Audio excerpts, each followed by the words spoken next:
लोग इसे एक कहानी कहते हैं, लेकिन ये कोई कहानी नहीं है। ये एक इकरारनामा है। मेरा इकरार। मैं, वो वजूद जो सदियों तक दीवारों पर बस एक बेजान नक्श बनकर चुपचाप चलता रहा। इसकी कीमत पैसों में नहीं, बस मुझे अपनी परछाई एक रात के लिए उधार दे दो। सब कुछ इसी अजीबोगरीब मांग से शुरू हुआ था। बाबा करीम की दुकान ऐसी थी ही नहीं जहां सोने चांदी के सौदे होते हों। ना, वो तो इंसान की उन चीजों का तलबगार था जिन्हें इंसान बेकीमत समझता है, कम से कम उस वक्त तक जब तक वो उससे छिन ना जाए।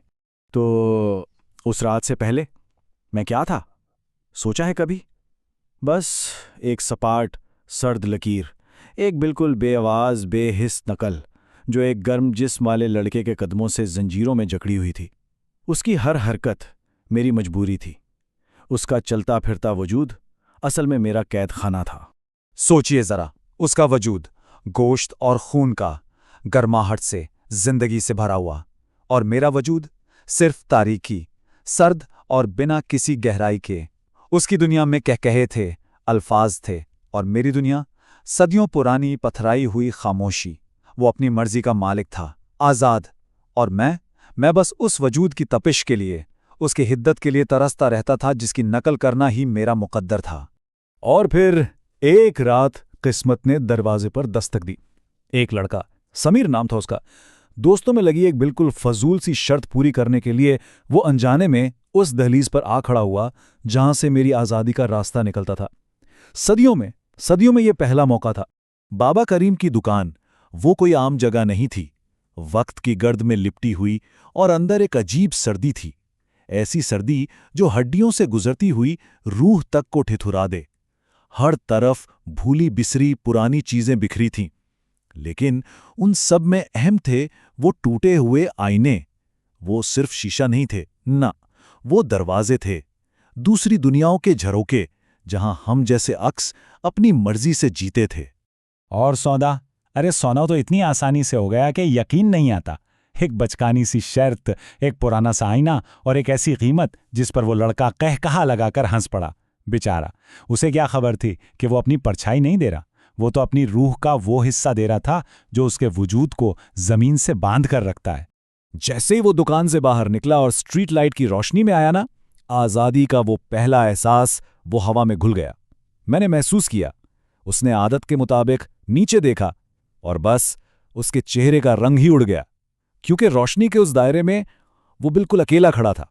उसके चेहरे पर खौफ की वो जो पहली लकीर उभरी ना, वो मेरी आज़ादी का ऐलान थी। सदियों में पहली बार मैं उसकी नकल करने पर मजबूर नहीं था। मैं उससे अलग था, मैं आज़ाद था, और वो अब बेसाया हो चुका था।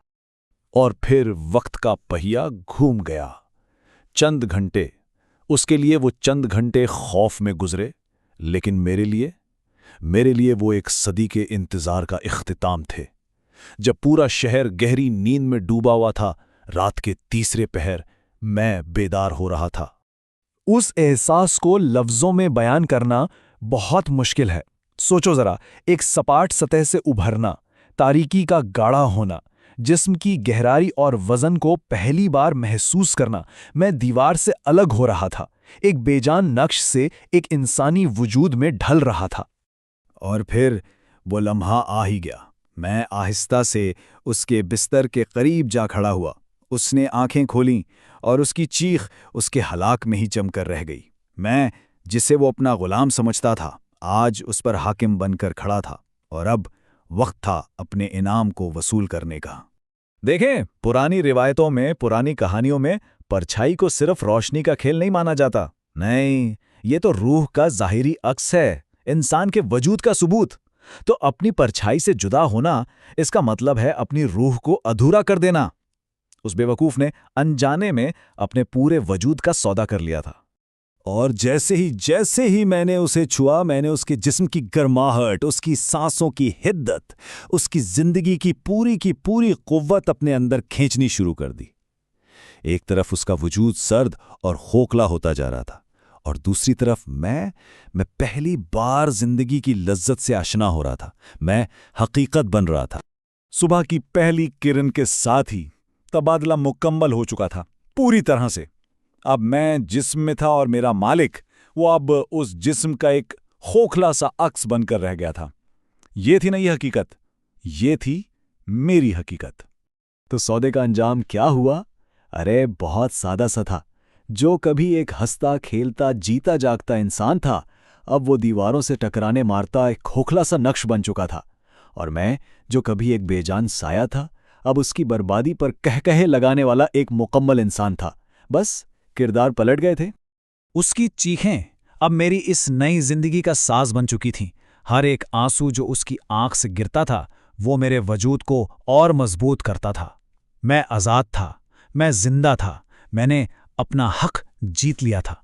तो आखिर में एक सवाल, सोचने की बात यह है कि जब परछाई कदमों के पीछे चलती है तो क्या वो वाकई सिर्फ एक नकल होती है, या फिर वो एक कैद है जो बस अपने आज़ाद होने के सही मौके का इंतजार कर रही है?